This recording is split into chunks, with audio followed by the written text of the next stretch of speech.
Oi, gente, tudo bem? Meu nome é Ana Clara, sou estudante de História da Universidade de Brasília. Hoje eu vim no projeto SOS Enem, promovido pelo Centro Acadêmico de História da Universidade de Brasília. Nesse projeto, né, de ajudar no Enem e também em outros vestibulares, né, com o ensino de História. Hoje a gente vai falar de República Velha. Também é novo para mim ensinar, então eu peço desculpas, assim, qualquer coisa durante essa aula. Tentei o meu melhor e eu espero que ajude vocês, né, nesse direcionamento de estudo pro Enem. E é isso.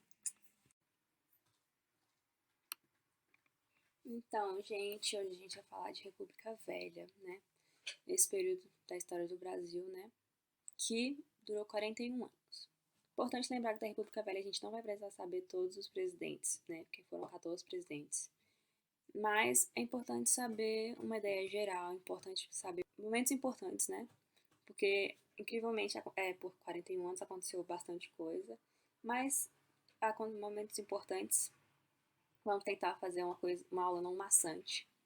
Vamos ter o material escrito, vamos ter os pontões, né? Dependendo da demanda. Vamos ter os exercícios. Eu espero que sane as dúvidas de vocês e ajude vocês aqui no estudo pro Enem. Mas também pro vestibular da UNB e pro PAS, né? PAS 3, que também é conteúdo. Mas então vamos lá. Para falar de República Velha, a gente tem que lembrar da Proclamação da República, lembrar que foram dois grupos os principais nessa proclamação, que foram os militares e as elites cafeeiras. Por que a gente precisa lembrar delas?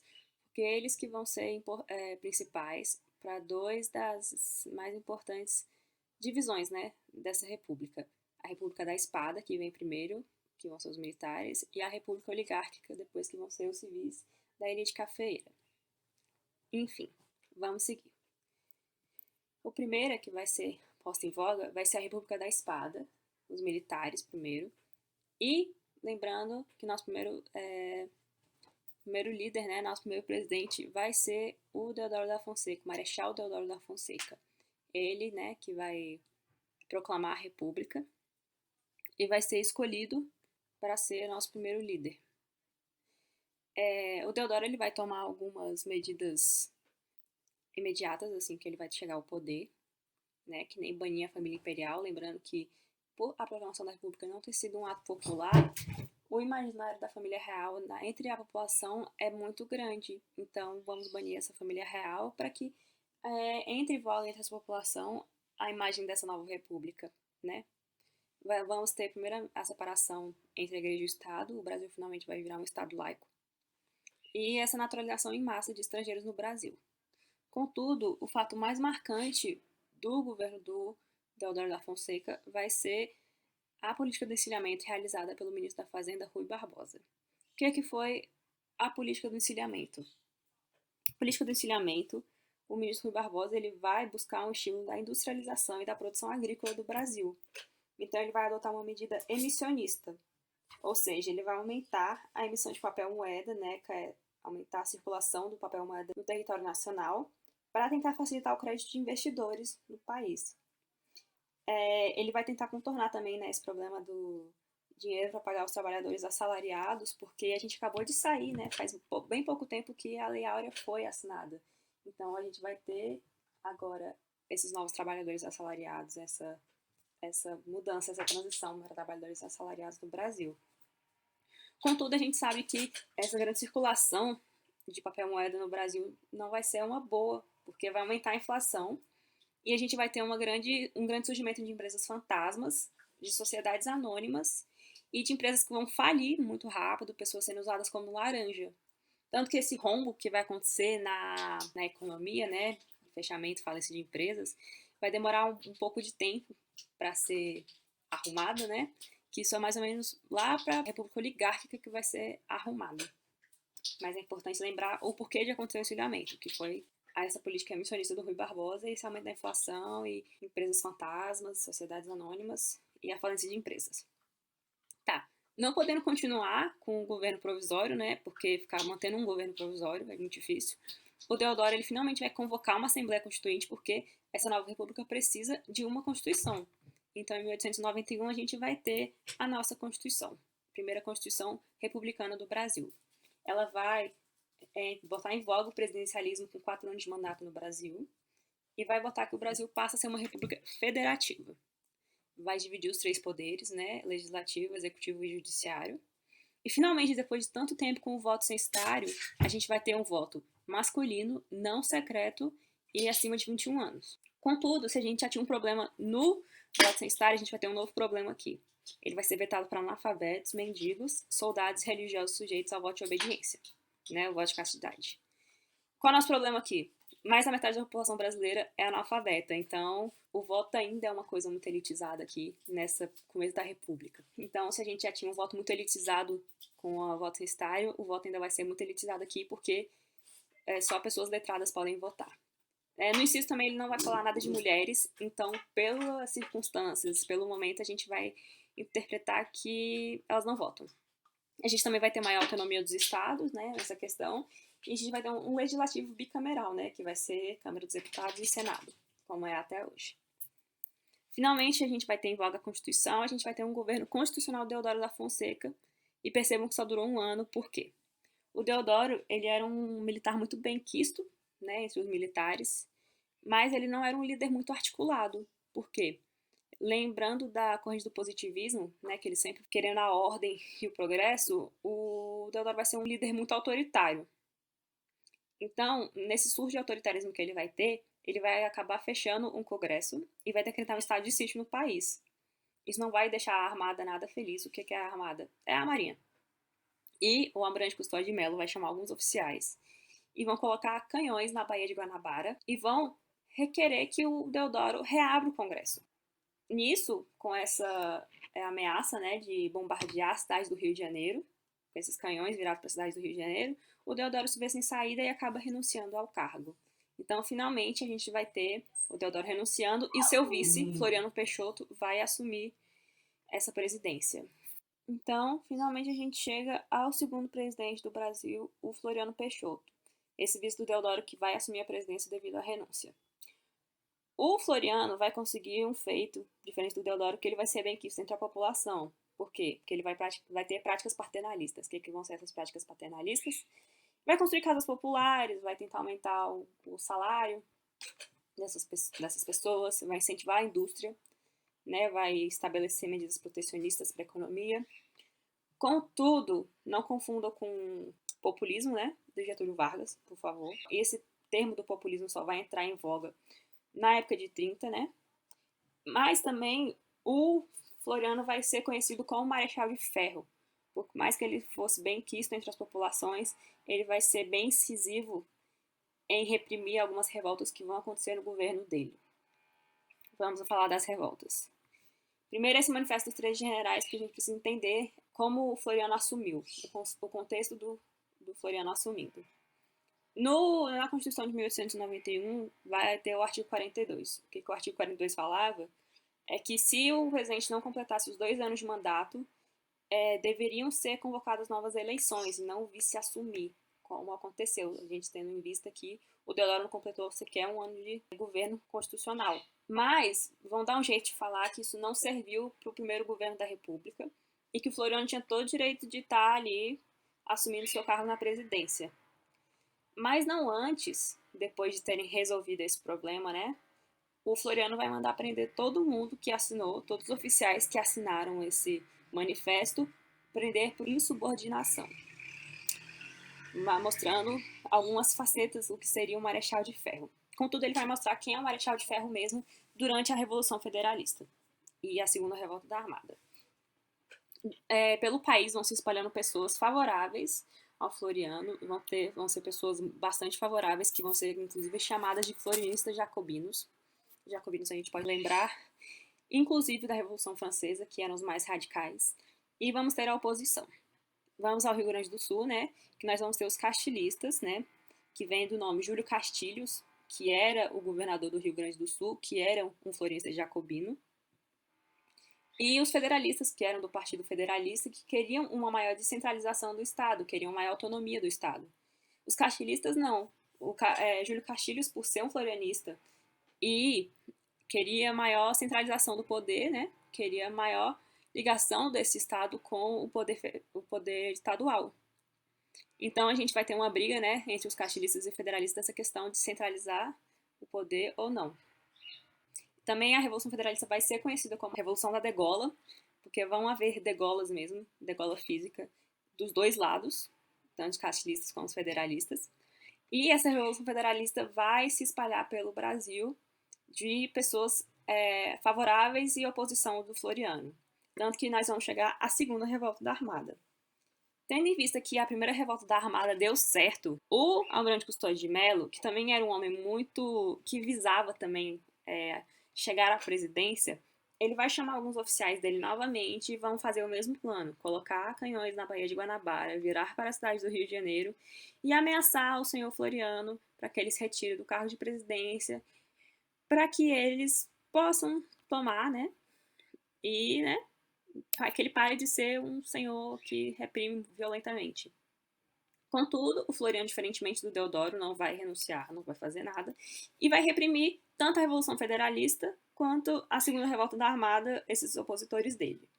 Então, assim, o Floriano vai ficar até 1894, que é o final desse governo dele, e finalmente um civil da ilha de cafeicultora vai ser eleito, que vai ser o Prudente de Moraes. E finalmente a gente chega na nossa República Oligárquica, que vai durar de 1894 a 1930. Agora, falando da República Oligárquica, a gente precisa entender por que oligárquica. É oligárquica, né, porque era tomada conta dessas oligarquias, né, as elites cafeeiras. As oligarquias nada mais, nada menos são os grandes proprietários de terra, que eles vão exercer grande poder sobre certas regiões, né, e principalmente a gente vai ter poderio desses cafeicultores paulistas e mineiros. Essa república oligárquica ela vai ser marcada principalmente por um período de grandes fraudes eleitorais, principalmente da Comissão Verificadora de Poderes. O que vai ser essa comissão? Toda vez que a gente vai ter uma votação, lembrando que a votação é aberta, caso a oposição venha a ganhar, essa comissão vai lá verificar, fazendo o seu dever, né, que é verificar, como o próprio nome diz. Caso a oposição tenha ganhado, essa comissão ela vai falar que não aconteceu e vai realizar a chamada degola política, não a degola física, que nem a gente viu na Revolução Federalista, mas uma degola política, e vai dar o poder às oligarquias remanescentes, né? Nessa época também, a gente vai continuar com essa questão dessa defesa dos interesses dos grupos que estão no poder. Vai surgir essa política dos governadores, que vai ser um acordo entre o governo estadual e os governos regionais. O que é essa política dos governadores? Vai ser um acordo entre os governadores do estado e o governo central, em que os governadores eles vão apoiar o presidente, concordando com a política. Em troca, o governo federal vai reconhecer a vitória dos deputados e senadores que os governos estaduais vão escolher. Com isso também vai crescer essa prática do coronelismo, né? Que lembrando que o coronel ele é uma figura muito influente na sua região, né? Que ele vai conhecer todo mundo, vai andar de porta em porta e vai realizar duas ações aí que a gente lembra como características da República Oligárquica, que é o voto do cabresto. Para quem não sabe, o cabresto é esse utensílio que serve para guiar o cavalo. Então a gente fala que esse voto do cabresto é nada mais que um voto guiado, porque assim como está na charge do slide, o coronel ele vai guiando os seus que estão debaixo do seu poder, né, da sua vizinhança ali, para quem ele conhece, para que votem no candidato dele, que vai favorecer a ele e a sua família.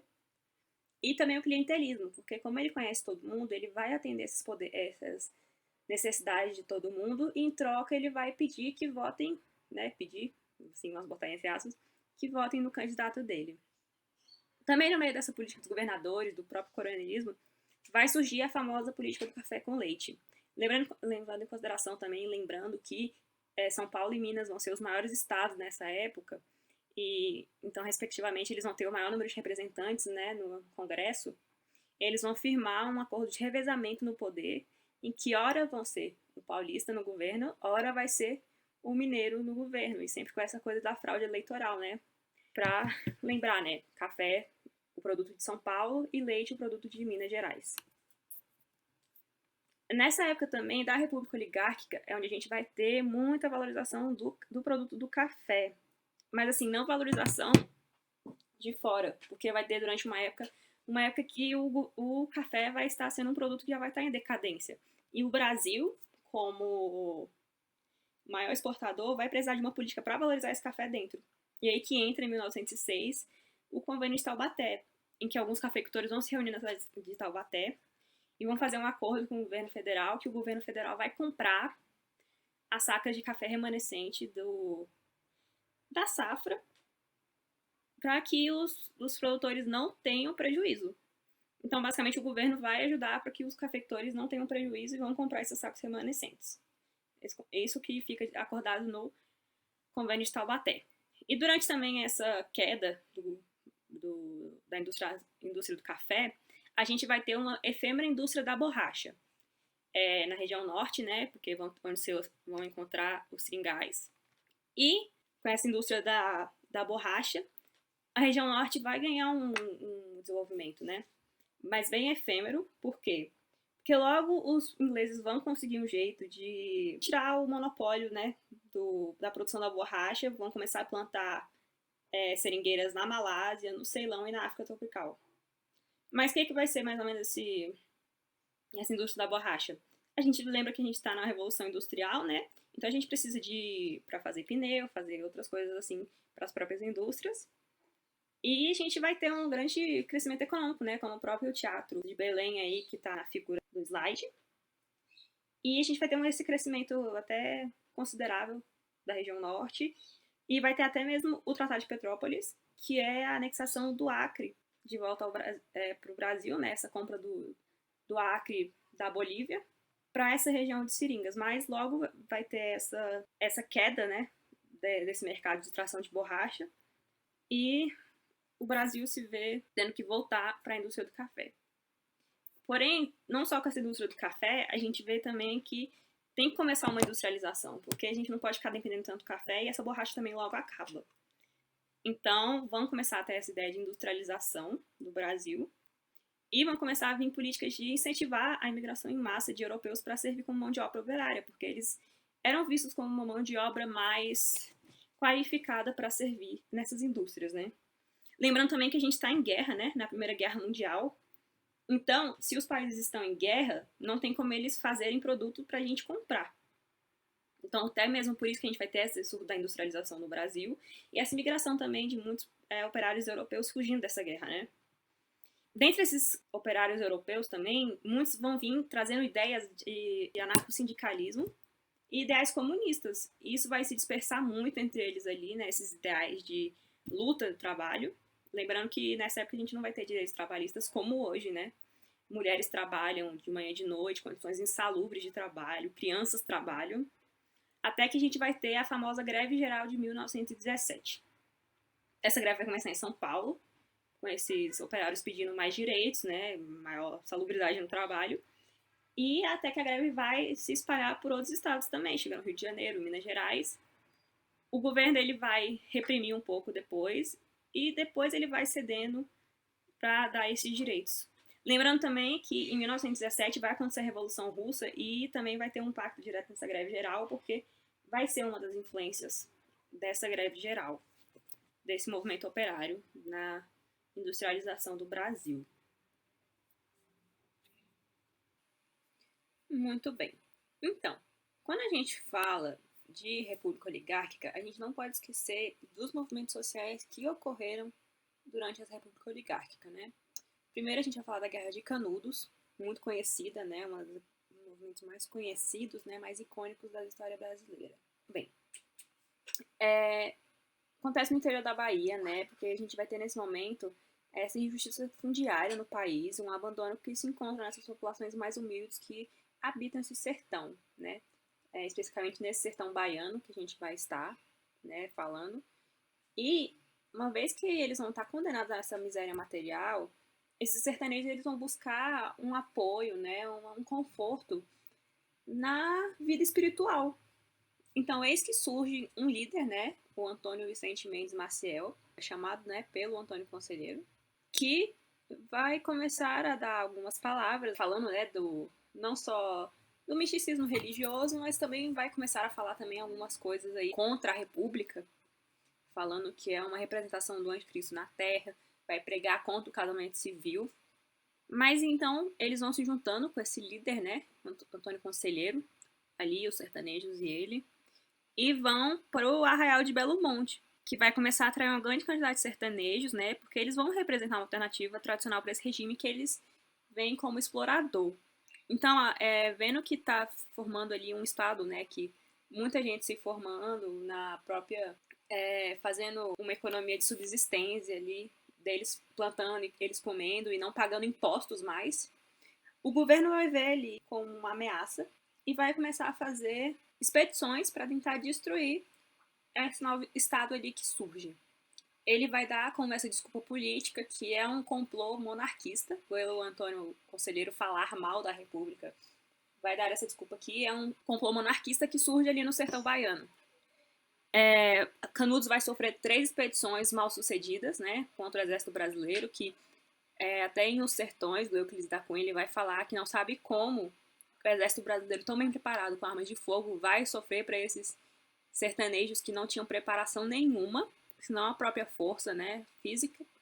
Até que na 4ª expedição vai ter um bombardeio muito intenso. O Antônio Conselheiro morreu já por questões fisiológicas, por uma doença, né, que ele vai ter. Muitos dizem que é difteria. Mas sem líder, e com esse bombardeamento intenso, e já chegando, essa população estava imensa, já com quase 30 mil pessoas, e esse bombardeio chega, e finalmente Canudos é destruído, esse foco, né, de complô monárquico, como o governo dizia, para tentar justificar esses ataques, né, contra Canudos. Vocês podem ver aqui na foto o tanto que Canudos se alastrou, quão grande foi essa influência de Canudos pela região.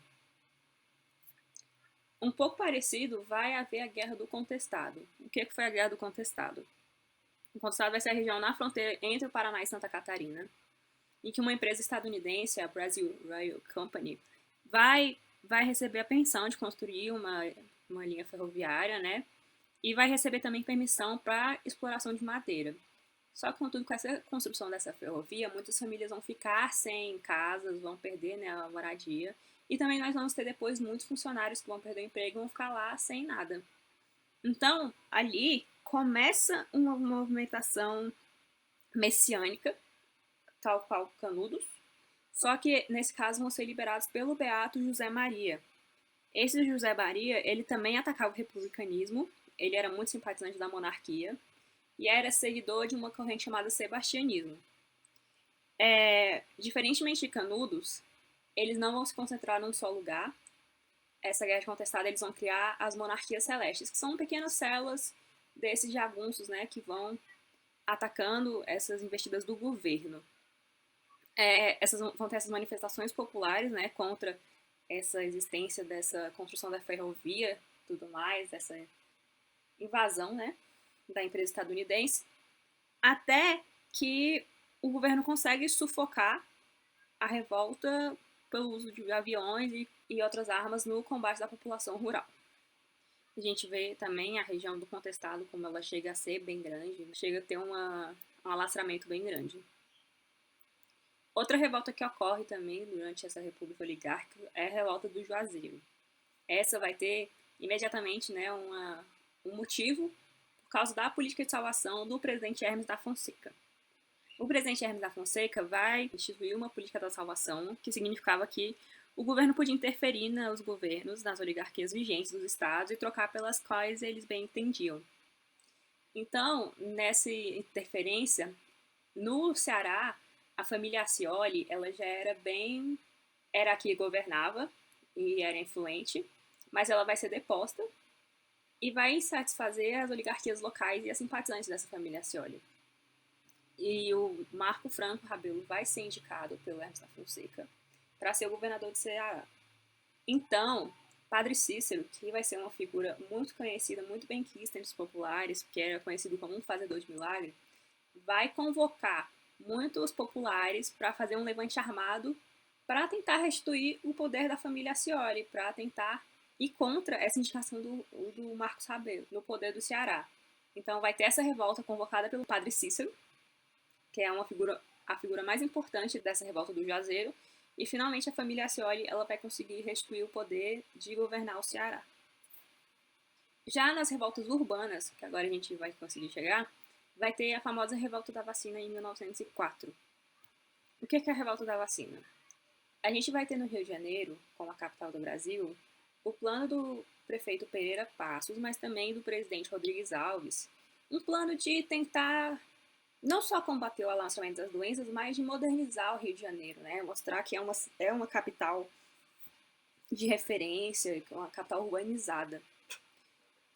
Então, nessa urbanização, nesse processo de urbanização, vão acabar derrubando cortiços e retirar essa população, porque a população mais pobre sempre vai ser o alvo, e elas vão ser enviadas para morros e favelas, né? A população pobre e preta sempre vai ser a que mais vai sofrer, e vai ser enviada para as favelas. Além disso, nesse processo de urbanização e modernização, eles vão tentar combater as doenças que eram muito vigentes, né? Como febre amarela, não a gripe espanhola, porque a gripe espanhola ainda não está na época, só vai chegar em 1918. Mas febre amarela, malária e outras doenças. Então, o Oswaldo Cruz, que era um médico muito famoso, ele vai tentar aprovar, vai, né, pedir que aprove e ajude, até mesmo aprovar a lei que vai obrigar uma vacinação. Só que durante essa vacinação obrigatória, o governo vai estar invadindo literalmente a casa das pessoas para que haja vacinação, vai estar levantando a roupa das pessoas para que haja vacinação. Isso naquela época, com a falta de informação do que seria os benefícios dessa vacina, causa uma revolta na população, porque eles não sabem nem o que está sendo, nem para que serve a vacina, e tem essa questão do pudor, né? Moças tendo suas saias levantadas para levar uma vacina, então começa essa revolta na população, a destruição, e começa mesmo essa revolta física, essa intriga, mas tudo por causa da falta, não só da falta de informação da população, mas também da falta de iniciativa do governo de tentar explicar aos populares quais seriam os benefícios da vacina. Quase chegando ao fim, nós temos em 1910 a Revolta da Chibata. O que foi a Revolta da Chibata? A Marinha Brasileira, ela continua, mesmo em 1910, o método de disciplinar as chibatadas. E, como nós sabemos, sempre vai ser dirigida a maioria dos marinheiros negros. Depois do marinheiro Marcelino levar 250 chibatadas e ele vai desmaiar, vai começar uma revolta desses marinheiros querendo reivindicar esse tipo de método disciplinar. Então eles vão tomar um navio, vão ameaçar com canhões, e todos eles liderados pelo João Cândido, que vai ser conhecido depois como Almirante Negro, vai até ganhar uma música pelo Aldir Blanc e João Bosco, que é o que está marcado aí na foto com o círculo vermelho. E o governo, depois meio dessa ameaça com os canhões e tudo mais, vai aceitar e vai banir realmente a chibata como esse método de disciplina.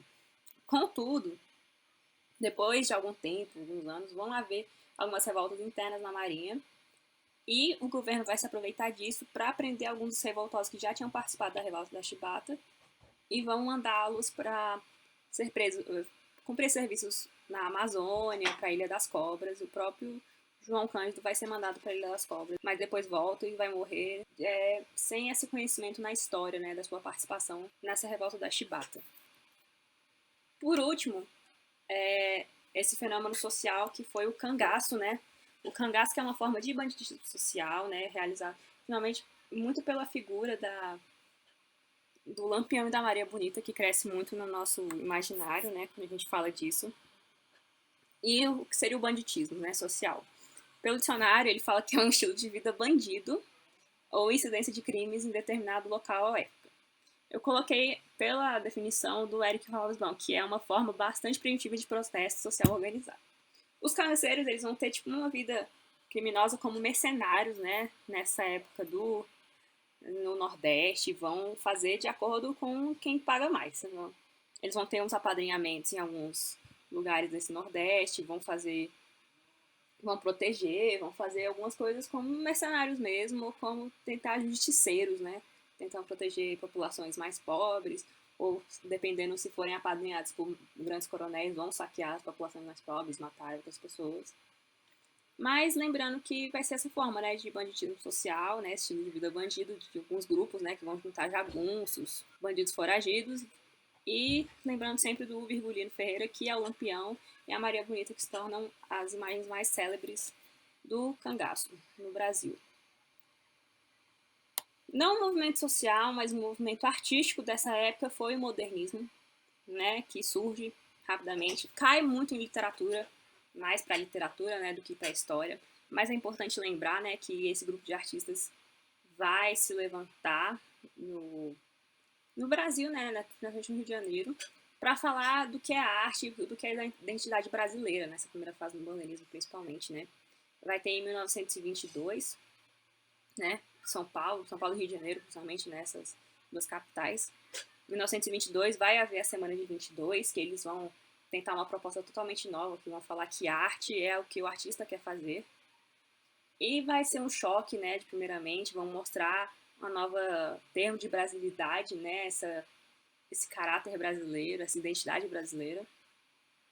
E vamos ter grandes nomes, né, a Anitta Malfatti. Mais ou menos para o final da República Velha, vai começar a surgir entre os militares um sentimento de salvacionista, que só eles podem salvar a nação, um sentimento contra o poderio das elites cafeeiras, né, que vai ser chamado do movimento tenentista, né, um movimento urbano que os militares vão propor o voto secreto, o fim da corrupção, uma defesa do nacionalismo, uma reformulação na educação, né, uma educação que eles defenderiam como uma educação militar, o rompimento com uma economia meramente agroexportadora, né? E aconteceram 3 momentos na história que vão ser marcados desse tenentismo, né? O primeiro vai ser o Forte do 18 de Copacabana. O que foi essa revolta dos 18 do Forte de Copacabana, também conhecido, né? Começa com o Jornal do Correio da Manhã, ele vai publicar algumas cartas que o candidato Arthur Bernardes teria enviado ao presidente com algumas ofensas aos militares. Então eles vão se sentir ofendidos e vão protestar contra essa candidatura do Arthur Bernardes, mas de qualquer maneira o Arthur Bernardes vai ser eleito. Vai ocorrer essa contestação e insatisfação dos militares, né, por essa eleição, e vai corroborar com essa elaboração da revolta dos 18 do Forte de Copacabana. Eles vão caminhar, né, em Copacabana como forma de protesto, e no dia 5 de julho ele vai ser bombardeado, esse levante vai ser bombardeado a mando do governo, né, como se fosse uma revolta mesmo, vai ser bombardeado. E dos 301 militares que estavam no forte, vão se render 272. O capitão Euclides Hermes, ele sai do forte para negociar e ele vai acabar sendo preso. O ex-presidente também, Hermes da Fonseca, também é preso. Eles vão sair em marcha depois por protesto, né? Pela aquele famoso calçadão de Copacabana. E vai ficar famoso por 18 de Copacabana porque dos que sobraram, né, dos que não se renderam, sobraram apenas 18. Mas começa aí desse momento de insatisfação dos militares com a elite cafeira do momento, a elite vigente, né, das oligarquias. Segundamente, a gente vai ter a revolta de 1924, também conhecida como Revolta Paulista de 1924, que vai acontecer um bombardeio, né? Diversos prédios e casas vão ser destruídas, né? Principalmente nas áreas operárias. E no interior de São Paulo vão ocorrer revoltas em menor proporção e algumas prefeituras vão ser tomadas por rebeldes militares. O presidente vai responder essa revolta com a organização de outra parte do governo que vai bombardear também essas revoltas, vai contra-bombardear.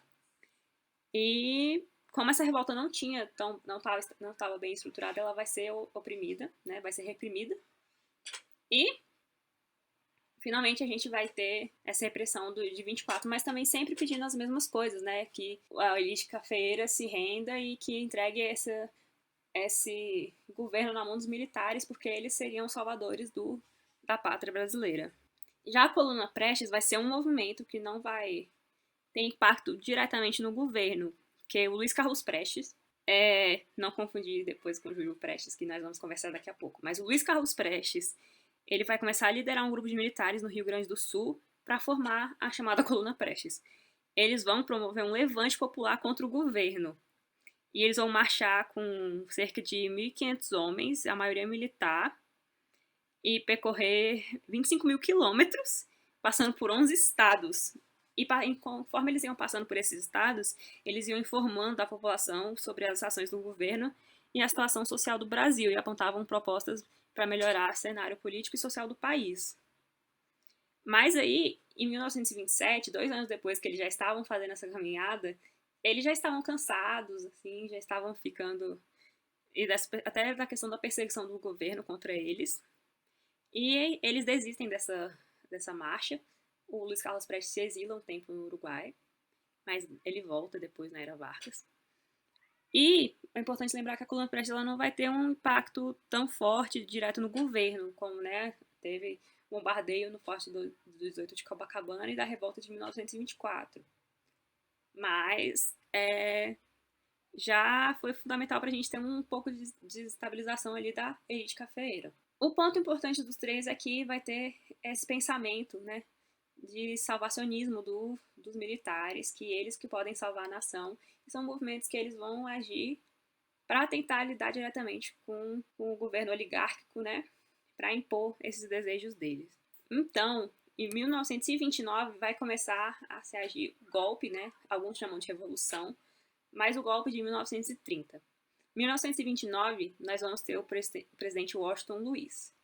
Para a gente lembrar também que 1929 é o ano da quebra da Bolsa de Nova York. Então, não só o cenário dos Estados Unidos vai estar todo desbalanceado economicamente, mas todo o mundo, porque os Estados Unidos, né, quem vai ser uma grande influência ali no cenário, né?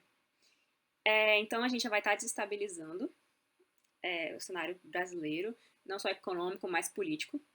E o presidente Washington Luiz vai indicar como seu sucessor o paulista Júlio Prestes.